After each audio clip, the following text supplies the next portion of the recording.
Journée. Oui, Steve. Bon matin. C'est une histoire qui a retenu un peu notre attention, une triste histoire. Bon, on est évidemment dans le début, dans l'aspect très préliminaire de tout ça sur les informations disponibles, mais les enquêteurs de la Sûreté du Québec ont procédé à l'arrestation d'une femme de 39 ans dimanche, relativement à la mort suspecte d'un enfant de 2 ans survenu vendredi à Bécancour.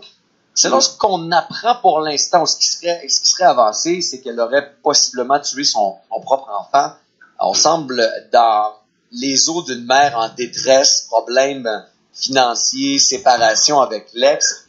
Ça nous interpelle ce matin parce que je pense qu'il faut toujours avoir une certaine sensibilité face à la misère humaine.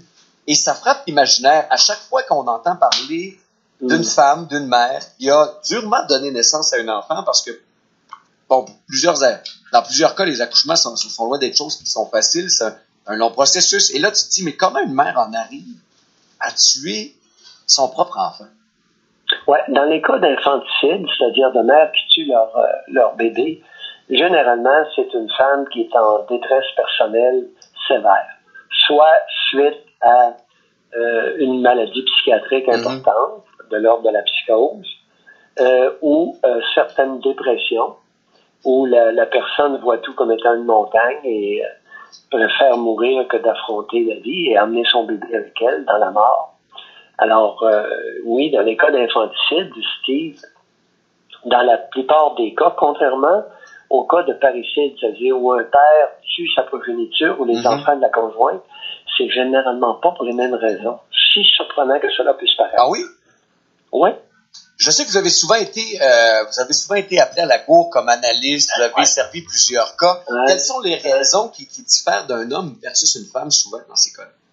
Rage et désespoir sont souvent le propre de l'homme qui tue sa progéniture, ou pas sa progéniture, la progéniture de sa conjointe.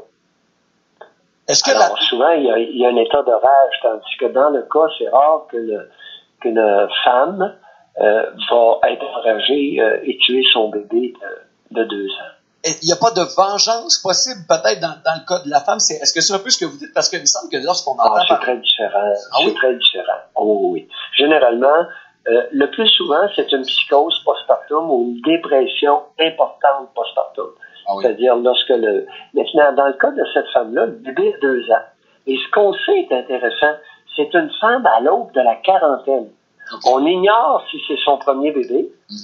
On sait rien d'elle, là. Non, c'est ça. Parce qu'elle vient de Montréal. Il y a 1 an, elle était à Montréal et elle vit à Bécancour depuis 1 an, très isolée socialement. C'est ce que les voisins disent, hein? Oui. Et sans famille. Donc, on ne sait rien d'elle. Si ce n'est, et là, on nous dit qu'on a découvert son bébé de 2 ans en arrêt cardio-respiratoire. On a découvert son bébé mort. Mais on ignore totalement comment il est mort. Alors, on sait vraiment pas grand-chose. Et ce qui est surprenant ici, c'est une femme de presque 40 ans qui, normalement, devrait connaître un paquet de ressources pouvant lui venir en aide. Et on en a au Québec. Alors moi, ce qui m'interpelle dans un premier temps, c'est comment se fait-il que cette femme en détresse, fort probablement en détresse extrême, n'a pas fait appel à aucune ressource. Et ça a dû se passer alors là, il faut se demander, il faut s'interroger sur l'efficacité des ressources qu'on met en place.